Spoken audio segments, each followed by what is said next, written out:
All right, so we've all heard that a fade destroys your distance, a big slice destroys your distance, but is it really true? Which is farther, a fade or a draw? When we watch some of the top players in the world like Bubba Watson or JB Holmes hit 300-yard plus fades, we have to think, which is better? So I'm going to test it out today. I'm going to play the right kind of fade, the right kind of draw, hit them both really nice and solid, and we're going to see which one goes farther and by how much.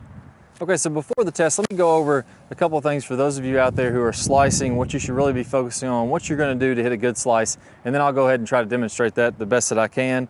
I naturally play a draw. I like a draw. I think it's a little bit easier to hit for most players, but you can hit a very powerful, very solid fade. The first thing we're going to do is talk about swing plane. So if I'm setting up to this golf ball here, if you imagine a line from the hosel of my golf club up through my elbow, that's going to be about the swing plane that your club should be delivered on as we're coming through contact. What happens when we play a fade is many times, if we do this the incorrect way, we're falling back on our right leg and we're coming over top of this swing plane and swinging right to left across the ball. So if our club head ever gets outside that swing plane, it's actually going to slow down and open up the face as it's released. Let me explain what I mean by that. If I have the club head here and I lay this on the ground, if my club head is inside of this, so let's say it's inside the swing plane as I'm swinging down, as my hands pull the club forward toward the target, you're going to notice how the head actually kicks out this way to line up with the handle. The mass of the head is always going to want to line up with the direction that you're putting force into it with the handle. If my club gets outside this swing plane, then it's going to come back and try to go this way to with the handle. So what happens when I put that in a real golf swing, it sounds pretty complicated, but it can actually be really easy. If my club head gets inside my hands, as I pull through or as my hands accelerate through contact, it's going to kick this club out to the right and allow it to accelerate, and the face is going to turn on over to release a little bit easier.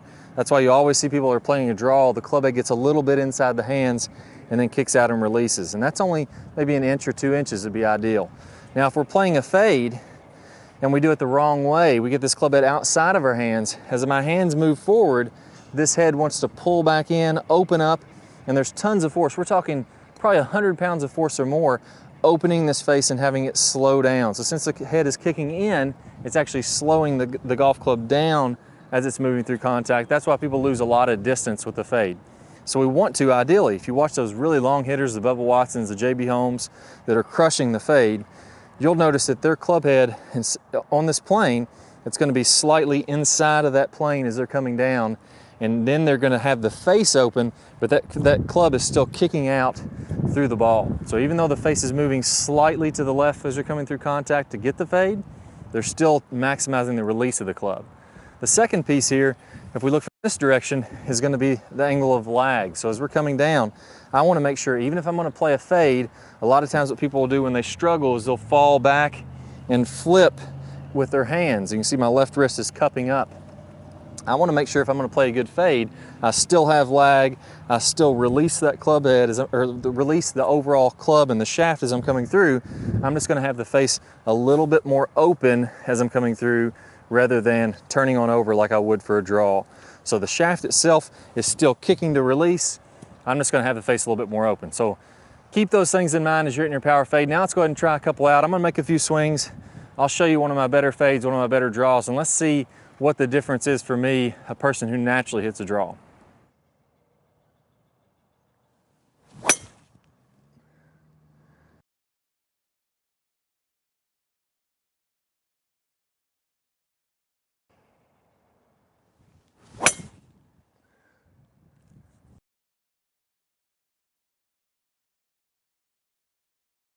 All right, so we tried them out. Both balls were pretty straight. One of them just had a little bit of a fade on it. The other one just turned over right to left a hair. So I'm coming through pretty square on both of these. And that's what you're going to want to do for all solid shots. So if you start curving them more than 10 yards, you're going to see some bad results, whether it's a fade or a draw. So both of these, you're going to see really similar numbers. The total distance, 292 and 297. The club head speed on both of these is around 115. One was 115.8, one was 115.0. Smash factor is 1.43 and 1.45. So not 1.5 is actually dead perfect solid. So none of these were dead solid. Similar spin rates, and we're seeing very similar characteristics here. So even though one turned over a little bit right to left, one was a little bit left to right, we're getting pretty similar results. So if you know how to hit the fade correctly, you can get about the same results with the draw. Good luck to you guys. If you're gonna play that fade, remember two things. Number one, I gotta come in from the inside, let that club work to the inside, and then it's gonna be working back to the inside as we're coming through. I'm still letting the club shaft release. I'm just not gonna let the face turn on over. That way you'll be able to hit them hard, you'll be able to hit them long, and rip those power fades. All right guys, I hope y'all enjoyed this video. I got a great bonus for you. I have a lag video. It's gonna help you to increase your speed. So you're gonna get massive amounts of lag. I'm gonna talk about the #1 lag mistake that I see, and you're gonna be able to watch that video free of charge. I'm gonna play a preview here in a second. Just click the link that pops up on the screen or down below in the description. Plus you're gonna get 5 videos that introduce you to the Top Speed Golf system absolutely free as you sign up to watch this video. If you're on a mobile device, click the link in the description below. And also remember to subscribe. We have Swing Speed Saturdays coming out every single Saturday, gonna help you to hit the ball farther, and you're not gonna wanna miss out on that. If you have any questions, post them in the comments below. I'll see you guys soon. Good luck. Let's go ahead and start talking about some lag. Hi guys, and welcome back. I'm Clay Ballard, and in today's video, we're gonna talk about one of the absolute worst drills for creating lag. It's a very common drill that I see.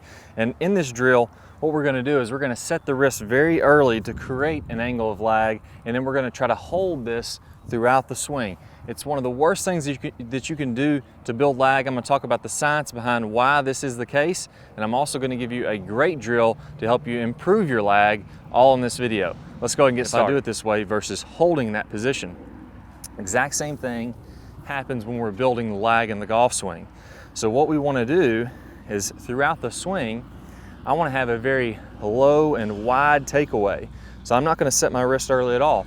If you look at a lot of the top players, you look at Adam Scott, very wide takeaway, not very much wrist set at all. You look at Rory McIlroy, you look at Tiger Woods, all these players are using a wide takeaway and not getting very much wrist set, so that later in the swing, as we start down, we can increase this wrist set, and we're really only gonna max out this angle of lag for a split second in the downswing. Okay, so a 3-step drill here. Now, as we get started with this, I want to remind you that the fulcrum in this golf club for getting a massive amount of lag is right at the end of the golf club. This is where I want my hinge point to be.